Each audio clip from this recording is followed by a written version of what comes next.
మన ప్రభు అయినటువంటి యేసుక్రీస్తు వారి పరిశుద్ధమైన నామంలో తండ్రి అయిన దేవాది దేవునికి నిత్యము స్తుతియు స్తోత్రములు మహిమయు ఘనతయు ప్రభావములు యుగయుగములు ప్రభునకే చెల్లునుగాక. ఆత్మీయులారా, బాగున్నారు కదా? దేవుని మహాకృపను బట్టి మరో పర్యాయం మనం ఇలాగున కలిసి దేవుని వాక్యమును ధ్యానం చేయుటకు మహాదేవుడు మనకు చూపిన ఈ మంచి తరుణాన్ని బట్టి మనం ప్రభువుని ఎంతగానో స్తుతించ బద్దులమునై ఉన్నాం. దయగలిగిన ఆయన ఆత్మచేత సమభూమి గల దేశమున ప్రభువు మనలను నడిపించునుగాక. ఆమెన్. నేటి దినాన పునరుత్థాన ఆరాధన. గడిచిన వారమంతటిలో ప్రభు మనలను మన కుటుంబములను కాచి కాపాడినందులకు గాను, తన కృపచొప్పున కనికరించినందులకు గాను కృతజ్ఞతా హృదయముతో ఆయన సన్నిధిని నిలిచి ఆరాధించవలసిన సమయం ఆసన్నమైనది.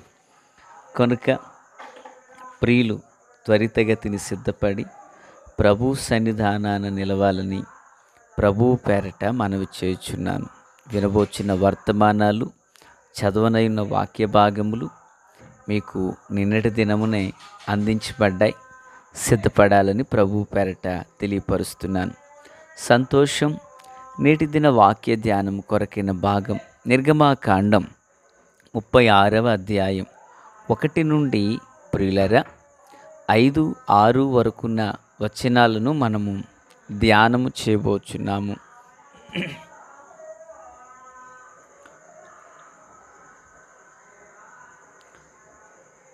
5వ వచనం. మోషేతో చెయ్యవలెనని యెహోవా ఆజ్ఞాపించిన పని విషయమైన సేవ కొరకు ప్రజలు కావలసిన దానికంటే బహు విస్తారముగా తీసుకుని వచ్చుచున్నారని చెప్పగా. ప్రార్థన. మహాపరిశుద్ధుడా, ప్రేమగల తండ్రి, కృపగల దేవా, స్తోత్రాలు. చదవబడి ఉన్న వాక్యం మీది. వినుచున్న వారందరూ మీ వారు. మీ దాసుడనైన నన్ను పూర్ణముగా మరుగు చేసి దైవస్వరమును వినిపింపచేయండి. రాకడ కొరకు, రాజ్యం కొరకు సిద్ధం చేయండి.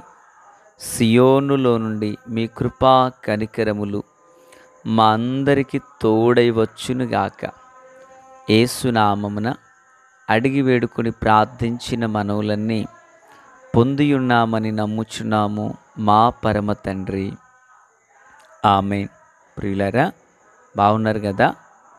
ఈ 36వ అధ్యాయాన ఇజ్రాయేలీలు దేవుని గుడారాన్ని నిర్మాణం చేయుటకు గాను కావలసిన మెటీరియల్స్,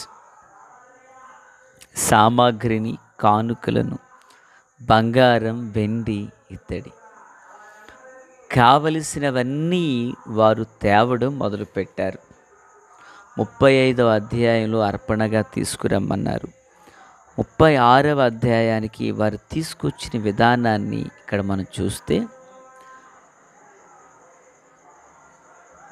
యెహోవా ఆజ్ఞాపించిన పని విషయమైన సేవ కొరకు ప్రజలు కావలసిన దానికంటే బహు విస్తారము తీసుకుని వచ్చుచున్నారని చెప్పారట. అప్పుడిక చాలు, పరిశుద్ధ దేవుని మందిరం కట్టడానికి కావలసినవన్నీ సరిపోయినవి సామాగ్రి అని చెప్పి పాలెమంతటిలో వార్తను ప్రకటించారట. అప్పుడిక తీసుకువచ్చుట మానిరి అని 7వ వచనంతో ఈ సందర్భం ముగించబడింది. గనుక ప్రజలు తీసుకుని వచ్చుట మానిరి. చెప్పులేరా, దేవుని గుడారాన్ని కట్టడానికట సామాగ్రి అక్కడ ఎంత ఉందంటే మిగిలినది అని మనం చూస్తున్నాం. మిగిలింది, వద్దు, తేవద్దు, చాలు అని. ప్రియులారా, మరి నిజంగా దేవుని వాక్యం ఎంత స్పష్టమైందంటే, సేవకుడు లేదా సేవ జరిగించిన దైవజనుడు ఒక కార్యము నిమిత్తమై ఒక పనిని తలపెట్టినప్పుడు సంఘము నుండి ఆత్మీయులు కొందరు కానుకలు సేకరించినప్పుడు అది సరిపడినంత వచ్చాక ఇంకా ఎవరైనా పంపితే ఇంకా కావాలి అన్న మాట అనకూడదు. ఈ పనికి ఇది చాలు అని వారికి తెలియపరచాలి. ఎందుకంటే దేవుని పని జరుగుటకు వారిస్తున్నారు గనక ఆ పని జరుగుటకు సరిపడనంత వచ్చాక ఇంకా ఎవరైనా ఇస్తానంటే ఈ పనికి ఇది చాలు అని చెప్పాలి. ఇది ఎంత గొప్ప విషయమో, అంటే నా వంటి సేవకులు అందరూ నేర్చుకునవలసిన మాట. ఇక చాలు అని చెప్పారు. దేవుని పని కొరకు సమృద్ధిగా సమకూర్చబడింది చాలు అని. ఒక విషయం, మోషే గారు ఎంత అదృష్టవంతుడు అనుకుంటాను. ఎందుకంటే ఆయనకి ఏ విధమైన అప్పు లేదు. ఆయనకి దేవునికి మహిమ కలుగును గాక. ప్రత్యక్షపు గుడారాన్ని కట్టినప్పుడు ఆయనకి అప్పు లేదు. మోషే లాంటి మనసు నాకు ఎప్పుడు వస్తుందో. ఎందుకంటే అప్పు అనేది చేయకూడదని దేవుని వాక్యం స్పష్టంగా చెబుతుంది. అయితే పిల్లరా, మరి ఈ విషయంలో నేను ఎంతైనా నేర్చుకునవలసిన వ్యక్తినై ఉన్నాను. దేవుని వాక్యంలో మరి దేవుని యొక్క గుడారాన్ని నిర్మాణం కొరకు పంపినటువంటి కానుకలు సమృద్ధిగా ఉన్నాయి చాలని చెప్పారు. ఇలాంటి సందర్భాలు బైబిల్లో కొన్ని చోట్ల ఉన్నాయి. సో అంత సమృద్ధిగా ఇచ్చినప్పుడు వాళ్ళ పరిస్థితులు ఎలా ఉన్నాయో కూడా వాక్యంలో చెప్తాను. ఫిలిప్పీలకు రాసిన పత్రిక 4:17-18 చదివితే, దైవజనుడైన పౌలు గారు రోమా చెరసాల్లో ఉన్నప్పుడు ఈ ఫిలిప్పి పట్టణమందున్న సంఘానికి పత్రికను రాస్తున్నారు. ఏమంటున్నారంటే, నేను ఈవిని అపేక్షించేలాగా చెప్పుడు లేదు కానీ మీ లెక్కకు విస్తార ఫలము రావాలనని అపేక్షించి చెప్పుచున్నాను. నాకు సమస్తమును సమృద్ధిగా కలిగి ఉన్నది. ఎపఫ్రోదితు వలనట సంఘము కొంత కానుకను సేకరించి దైవజనుని కొరకు పంపారు. ఆయన అంటున్న 18వ మాట, నాకు సమస్తము సమృద్ధిగా కలిగి ఉన్నది. మీరు పంపిన వస్తువులు ఎపఫ్రోదితు వలన పుచ్చుకొని ఏమీ తక్కువ లేక ఉన్నాను. అవి మనోహరమునైన సువాసనయు దేవునికి ప్రీతికరమును ఇష్టమైన యాగమునై ఉన్నవి. దేవునికి స్తోత్రం. దైవజనులకి పంపినవి ఎలా ఉన్నాయంట?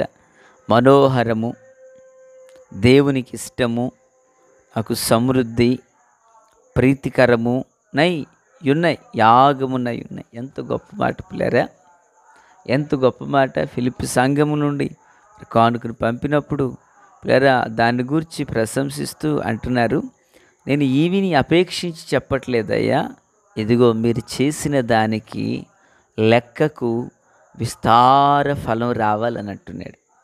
అంటే ఒక వ్యక్తి చేసిన అర్పణకు దేవుడు ఏం చేయబోతున్నారు? విస్తార ఫలాన్ని ఇవ్వబోతున్నారు. ఇప్పటికీ మాటలు వించిన ఆత్మీయులారా, బహుశా దేవుని సేవ కొరకు, సువార్త సభలు జరగట కొరకు, ఉపవాస కూటాల కొరకు, మందిర నిర్మాణం కొరకు దైవజనుడు సేవలో కష్టపడుతున్నారని, శ్రమిస్తున్నారని, వారికి కాస్త చేయూతనిద్దామని ఇప్పటికే బహుశా మీలో ఎంతోమంది చేస్తున్నారని నేను విశ్వసిస్తున్నాను. ఒక మాట గుర్తుపెట్టుకుందాం.